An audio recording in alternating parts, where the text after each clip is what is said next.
Dia hidupnya enak, kaya raya, keluarganya bahagia, tapi tak pernah sholat. Kenapa dia tidak diuji? Sebelum nonton videonya, jangan lupa subscribe channel kita ya.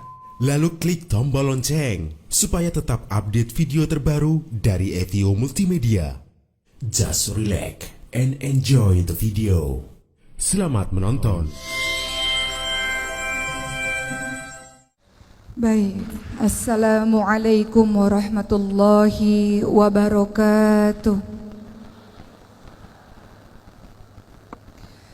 Alhamdulillahi rabbil alamin, wabihi nasta'in ala umuri dunya waddin, wassalatu wassalamu ala ashrafil anbiya'i wal mursalin, wa ala alihi wa sahbihi ajma'in, amma ba'd. Rabbi shrah li sadri wa yassir li amri wahlul 'uqdatam min lisani yafqahu qawli. Apa kabar teman-teman sekalian?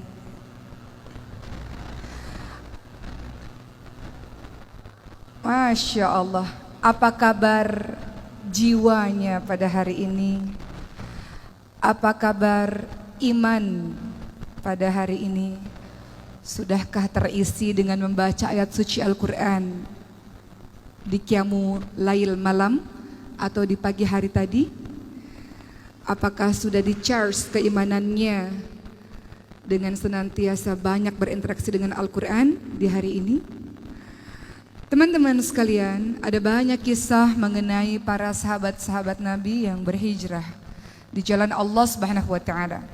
Membicarakan mengenai hijrah, mungkin di kepala kita langsung teringat tentang kisahnya Umar bin Khattab radhiyallahu anhu.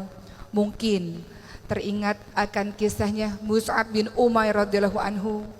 Mungkin teringat akan kisahnya Sa'ad bin Abi Waqqas radhiyallahu anhu. Atau mungkin dengan sahabat-sahabat lain. Namun hari ini saya ingin menceritakan sebuah kisah seorang tokoh yang sangat menginspirasi kita dalam proses hijrahnya yang sangat luar biasa. Namanya adalah Abdurrahman bin Auf radhiyallahu anhu. Mengenal kata Abdurrahman bin Auf, yang ada di kepala kita adalah seorang konglomerat yang sangat kaya raya. Abdurrahman bin Auf lahir 10 tahun setelah kelahiran Rasulullah SAW dan termasuk di antara salah satu sahabat Rasul yang paling awal masuk ke dalam agama Islam atau kita kenal dengan nama As-Sabiqunal Awwalun. Bersamaan dengan sahabat-sahabat lainnya lewat tangan atau lewat dakwah dari Abu Bakar As-Siddiq radhiyallahu anhu. Beberapa orang yang termasuk dalam golongan As-Sabiqunal Awwalun atau yang termasuk golongan orang-orang yang pertama kali masuk Islam selain Abu Bakar As-Siddiq radhiyallahu anhu, selain Khadijah binti Khuwailid radhiyallahu anha, selain Ali bin Abi Thalib, selain Zaid bin Harithah, selain Ummu Aiman, juga sahabat-sahabat lain seperti Abdurrahman bin Auf, Talhah bin Ubaidillah, Sa'ad bin Abi Waqqas, Abu Ubaidah bin Jarrah, dan masih banyak lagi. Bagaimanakah kisah Abdurrahman bin Auf menginspirasi hidup kita teman-teman sekalian? Ketika beliau pada akhirnya memasuki agama Allah Subhanahu wa taala, berhijrahnya secara kafah, secara menyeluruh. Tidak berhijrah secara setengah-setengah. Tidak mengambil ini aku mau lakukan, ini aku tidak mau lakukan, tidak. Beliau berhijrah bersama dengan beberapa sahabat lainnya ke Habasyah, sampai kemudian beliau berhijrah menuju ke kota Yathrib, Madinah pada tanggal atau tahun 13 kenabian. Proses hijrah inilah yang menginspirasi hidup kita. Beliau kaya raya luar biasa. Harta kekayaan sangat banyak. Namun ketika beliau hendak menuju ke Yathrib Madinah, orang-orang kafir Quraisy menghadang Abdurrahman bin Auf dengan mengatakan, engkau boleh pergi untuk menuju ke Yathrib Madinah, tapi seluruh hartamu akan kami rampas. Atau engkau tinggal di kota Madinah, engkau tetap hidup dengan kekayaanmu yang berlimpah ruah. Maka tentu saja apa yang dikatakan oleh Abdurrahman bin Auf, tentu aku akan tetap pergi berhijrah walaupun aku menjadi jatuh miskin sekalipun. Hal ini juga ditanyakan kepada para keluarga dan istri dari Abdurrahman bin Auf. Kalau kalian mau menuju ke Madinah, kalian jatuh miskin, seluruh harta kami ambil. Tapi kalau kalian tetap berada di kota Mekah dengan agama lama kalian, kalian bisa hidup enak seperti ini. Sayangnya keluarga dan istri Abdurrahman bin Auf hendak tetap tinggal di kota Mekah. Sehingga Abdurrahman bin Auf pergi menuju ke Yathrib Madinah tanpa istri dan keluarganya. kehilangan harta kekayaan yang banyak, kehilangan istri dan keluarganya, pergi demi kecintaannya kepada Allah dan Rasulnya, pergi untuk membuktikan hijrahnya memang secara kafah, secara menyeluruh, pergi ke Yathrib Madinah untuk membuktikan Allah dan Rasulnya lebih dicintai daripada yang lain-lainnya. Maka sampai di kota Yathrib Madinah dalam keadaan tidak memiliki harta, hartanya adalah baju yang dipakainya saja. Kemudian Rasulullah mempersaudarakan antara orang-orang muhajirin, orang Mekah yang berhijrah dengan orang-orang yang Yathrib Madinah atau kita sebut dengan orang-orang Ansor. Orang Ansor atau kaum Ansor yang paling kaya raya di Yathrib Madinah namanya adalah Sa'ad bin Rabi' al-Ansari radhiyallahu anhu. Kaya raya. Kemudian Sa'ad bin Rabi' radhiyallahu anhu mengatakan kepada Abdurrahman bin Auf, "Wahai Abdurrahman, hartaku sangat banyak dan aku punya 2 orang istri. Saya tahu kamu jatuh miskin dan sendirian. Oleh karena itu saya berikan setengah harta saya untuk menolongmu dan saya ceraikan 1 istri saya, istri yang baik, istri yang salihah. Tunggu masa iddahnya, setelah itu engkau bisa menikah dengannya untuk menemani hari-harimu." Apa yang dikatakan oleh Abdurrahman bin Auf dengan kebaikan yang diberikan oleh sahabat orang Ansor ini? Apa jawaban beliau? "Semoga Allah memberkahi dirimu, semoga Allah berkahi hartamu, semoga Allah memberkahi keluargamu. Cukup tunjuki saja kepada saya di mana jalan menuju ke pasar." Beliau menghargai kebaikan yang telah diberikan oleh Sa'ad bin Rabi', tapi beliau tidak ingin bergantung kepada orang lain. Beliau ingin berdiri di atas kakinya sendiri. Maka kemudian beliau menuju ke pasar, ke pusat bisnis yang ada di kota Madinah, dan beliau mulai berdagang tanpa modal. Beliau mencari peluang apa yang kira-kira bisa saya lakukan untuk menghasilkan, agar dengan penghasilan tersebut beliau bisa berdiri di atas kaki sendiri, tidak meminta-minta, bahkan mungkin harta yang dimiliki bisa untuk membantu agama Allah Subhanahu wa taala. Maka beliau mulai berpikir apa yang bisa dilakukan. Salah satu yang beliau lakukan adalah menjual barang dagangan milik orang lain. Dan tak perlu waktu yang sangat lama, Abdurrahman bin Auf diberikan kelebihan oleh Allah, apapun yang disentuhnya seolah-olah bisa berubah menjadi emas, saking hebatnya beliau dalam berdagang. Maka dalam waktu yang cepat Abdurrahman bin Auf bisa mengembalikan pundi-pundi kekayaannya karena keahlian bisnis yang sangat luar biasa. Dengan kerja keras, dengan ketekunan, dengan kejujuran, Allah mengembalikan harta Abdurrahman bin Auf lewat jalur perdagangan. Dengan harta yang semakin hari semakin banyak, Abdurrahman bin Auf memberikan banyak hartanya di jalan Allah Subhanahu wa taala. Terkadang beliau berpikir dan ketakutan, harta kekayaan yang sangat banyak ini khawatir membuat beliau lama dihisap oleh Allah Subhanahu wa taala di hari akhir nanti. Maka beliau memberikan terus-menerus di jalan Allah Subhanahu wa taala harta yang dimilikinya itu. Niatnya ingin mengurangi harta, justru karena bersedekah pundi-pundi pahala terus mengalir dan pundi-pundi rezeki keuntungan perdagangan terus semakin banyak. Pernah pada suatu ketika terjadi sebuah perang Tabuk. Pada saat itu seluruh umat Islam datang untuk menuju ke perang Tabuk tersebut melawan orang-orang Romawi. Pada saat itu panen kurma sangat banyak sehingga kurma-kurma tidak laku terjual karena membusuk. Abdurrahman bin Auf ingin menolong teman-temannya, ingin menolong sahabat-sahabatnya. Maka beliau membeli seluruh kurma busuk yang tidak laku dijual tersebut untuk tujuan menolong. Maka apa yang Allah berikan kepada Abdurrahman bin Auf? Niat untuk mengurangi harta justru karena sodakoh. Tiba-tiba ada seorang pasukan dari negeri yang lain mengatakan, "Abdurrahman bin Auf, kami mencari kurma busuk kemana-mana karena raja kami memerlukannya untuk obat. Kami beli dengan harga yang sangat tinggi." Ternyata mendatangkan keuntungan yang berlipat-lipat. Pernah pada suatu ketika saat Rasulullah SAW telah wafat, teman-teman sekalian. Pada suatu ketika di kota Madinah yang tenang, tiba-tiba debu naik ke atas langit, tiba-tiba terdengar gegap gempita yang sangat luar biasa sampai semua orang keluar dari rumah dan mengatakan, "Apa ini? Siapa yang datang? Kenapa terjadi heboh seperti ini, ramai seperti ini?" Lalu seseorang berkata kepada Aisyah istri Rasul, "Itulah 700 kafilah dagang milik Abdurrahman bin Auf. 70 kendaraan yang seluruhnya berisi penuh barang dagangan emas-emas yang sangat banyak milik Abdurrahman bin Auf." Maka Aisyah pun mengatakan, saya teringat dengan perkataan Rasul, Abdurrahman bin Auf memang dijamin masuk syurga bersama dengan sahabat-sahabat lainnya. Namun ia masuk syurga dengan merangkak hartanya yang sangat banyak, membuat ia jalan merangkak menuju ke syurga Allah Subhanahu wa taala.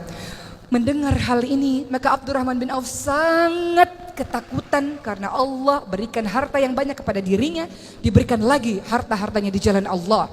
Bahkan Abdurrahman bin Auf pada saat itu memberikan setiap orang yang ikut dalam perang Badar 400 dirham setiap orang. Utsman bin Affan, orang yang kaya raya saja, menerima pemberian dari Abdurrahman bin Auf. Utsman bin Affan mengatakan, hartanya Abdurrahman bin Auf adalah berkah, hartanya adalah halal, dan ini adalah sebuah kebersihan, sebuah kesembuhan. Begitu kata Utsman bin Affan. Luar biasa kaya raya. Namun sedekahnya sangat luar biasa. Namun di balik seluruh kekayaannya, sang konglomerat ini hidup dengan sangat sederhana. Kalau ia bergabung dengan pelayan dan hamba sahaya, orang tidak tahu mana majikan, mana pelayan. Saking sederhana sekali penampilan dari Abdurrahman bin Auf. Sederhana dalam hidupnya.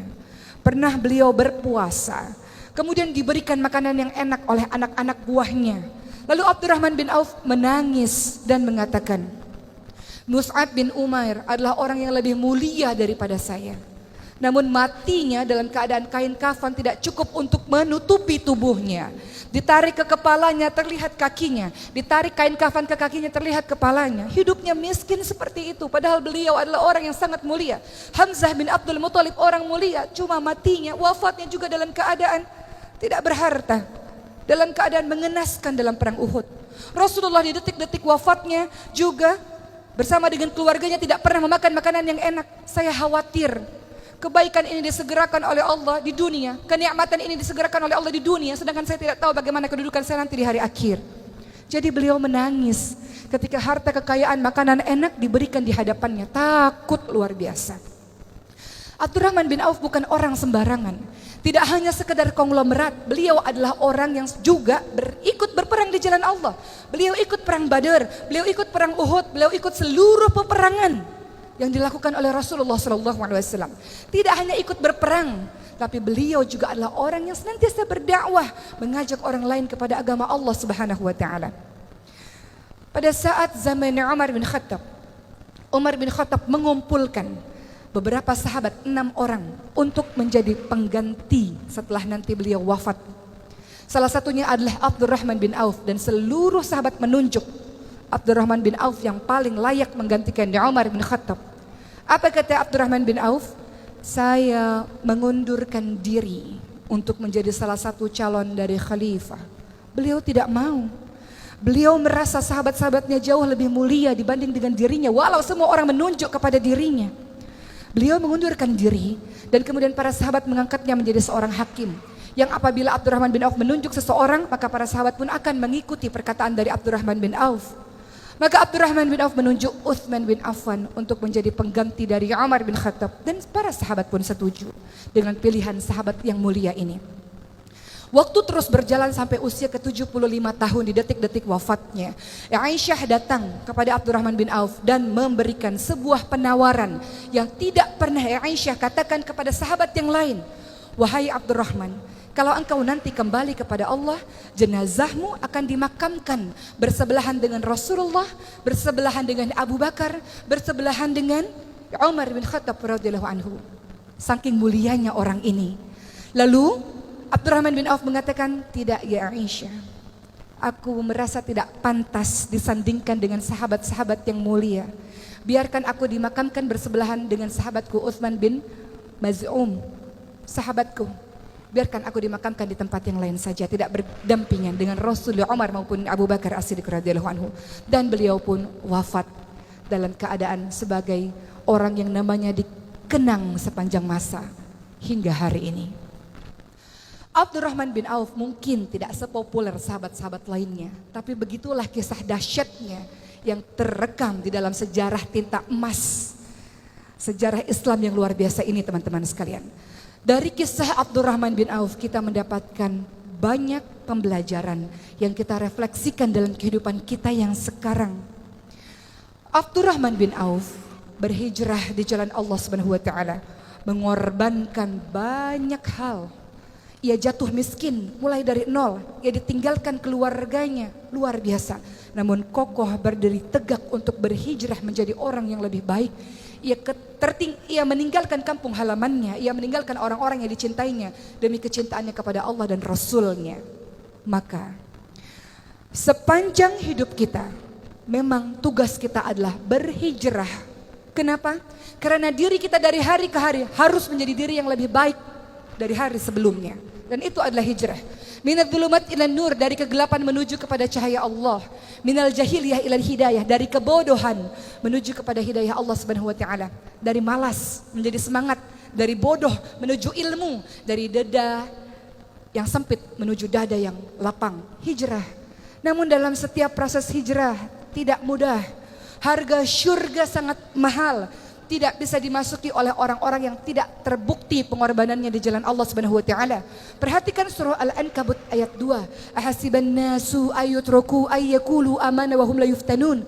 Apakah kamu semua mengira akan dibiarkan begitu saja ketika mengatakan saya beriman, saya berhijrah, saya jadi orang baik, saya mau menjadi orang yang lebih taat, sementara kamu semua tidak diuji.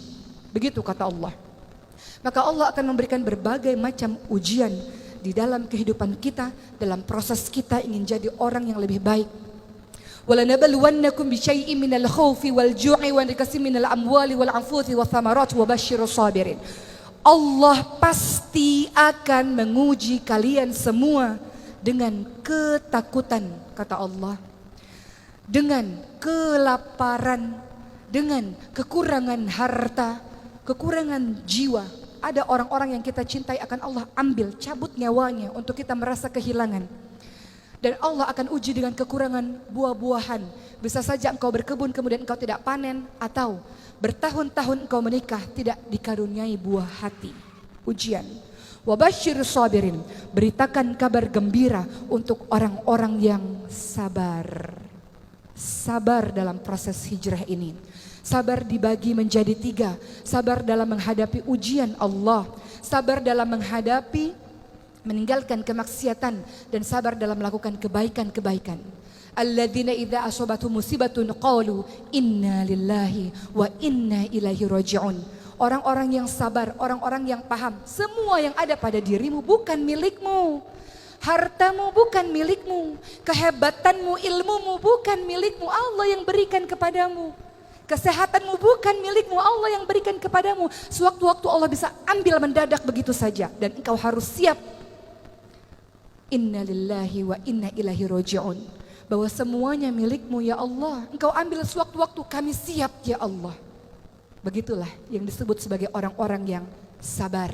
Abdurrahman bin Auf memahami hal ini, bahwa semuanya adalah bukan miliknya. Keluarganya bukan miliknya, Allah ambil. Hartanya bukan miliknya, Allah ambil. Kehebatannya dalam berniaga bukan miliknya. Maka dia bersyukur dengan ilmu kekayaan yang dia miliki, dia berkontribusi menolong agama Allah. Karena dia tahu semua bukan miliknya, sewaktu-waktu Allah ambil, Allah bisa ambil. Abdurrahman bin Auf mengajarkan kepada kita teman-teman sekalian, sabar dalam setiap episode kehidupan yang terjadi kepada diri kita, karena begitulah yang dinamakan sebagai ujian keimanan. Namun ingat, ujian bukan hal yang sedih-sedih saja. Perhatikan surah Al-Ankabut ayat 35, wahai manusia yang mengatakan kenapa dia tidak diuji? Dia hidupnya enak, kaya raya, keluarganya bahagia, tapi tak pernah sholat. Kenapa dia tidak diuji? Itu ujian teman-teman sekalian. Kullu nafsin dha'iqatul maut wa nabluukum bisyarri wal khairi fitnah wa ilaina turja'un. Semua yang bernyawa mati. Apa yang engkau sombongkan, engkau akan mati. Dan Allah akan mengujimu dengan keburukan, kesedihan, air mata, keterpurukan. Juga Allah akan mengujimu dengan kebaikan, kekayaan, kehebatan, popularitas, jabatan yang tinggi, posisi yang hebat di mata masyarakat. Dan hanya kepada Allah lah kamu sekalian kembali. Maka bagi siapapun yang menyangka dia enak hidupnya tidak pernah diuji, sementara dia tidak sholat tapi Allah berikan kebahagiaan, dia adalah mengalami yang dinamakan dengan istidraj. jebakan dari Allah Subhanahu wa taala. Allah beri banyak kenikmatan kepadanya, dia lupa kepada Allah, tak bersyukur kepada Allah, Allah balas nanti di hari akhir. La in syakartum la azidannakum wa la in kafartum inna adzabi lasyadid. Kalau bersyukur, ilmu yang engkau punya bersyukur, berikan kepada orang lain. Kehebatan yang engkau punya bersyukur, berikan kepada yang lain. Harta bertumpuk-tumpuk yang engkau punya bersyukur, sedekahkan kepada yang lain. Allah akan tambahkan nikmat. Kalau tak bersyukur, azab Allah pedih. Allah bisa ambil sewaktu-waktu darimu dengan begitu cepat. Tapi kalau bersyukur, Allah tambahkan nikmat. Begitulah teman-teman sekalian. Maka sabar dalam proses hijrah ini. Dan hijrah bisa istiqamah teman-teman sekalian. Ketika pertama, innamal a'malu binniyat. Engkau niatkan betul-betul karena Allah, bukan ikut-ikutan tren, bukan karena teman ikut kemudian kita ikut, bukan. Niatkan karena Allah. Imam Malik rahimahullah mengatakan, segala sesuatu yang engkau lakukan karena Allah akan berketerusan. Allah bantu dalam proses hijrahmu. Tapi segala sesuatu yang engkau lakukan bukan karena Allah, Allah bikin dia putus di tengah jalan. Maka minta sama Allah, ya Allah, apa yang aku lakukan niatkan betul-betul hanya karenamu ya Allah. Niat karena Allah. Kedua, cari teman-teman yang bisa membantumu menuju ke jalan Allah. Engkau boleh berteman dengan siapapun teman-teman sekalian, tapi engkau harus bersahabat dengan orang-orang yang membuatmu taat kepada Allah. Engkau lihat wajahnya saja engkau merasa semakin taat kepada Allah Subhanahu wa taala. Perumpamaan orang yang menjual minyak wangi, kata Rasul, siapapun yang berteman dengan penjual minyak wangi, kecipratan wanginya. Siapapun yang berteman dengan pandai besi, kecipratan baunya atau apinya. Seseorang tergantung dengan siapa dia bergaul. Seseorang akan bergantung dengan agama teman-temannya. Maka pilihlah teman-teman yang baik seperti Abdurrahman bin Auf, bergaul dengan Abu Bakar, bergaul dengan Uthman, bergaul dengan Arqam bin Abil Arqam. Ketiga, engkau bisa istiqamah dalam berhijrah kalau engkau terus menambah dirimu dengan ilmu. Yarfa'illahu alladhina amanu minkum waladhina utul ilma darajat. Al-Mujadilah ayat 11. Beriman, berilmu, belajar terus-menerus tentang agama Allah ini, Allah akan tinggikan engkau beberapa derajat teman-teman sekalian. Jadilah pribadi-pribadi yang berilmu, terus menuntut ilmu, terus baca buku, terus datang ke kajian-kajian keislaman supaya istiqamah. 4. Cara engkau istiqamah dalam proses hijrah ini teman-teman sekalian adalah berdoa.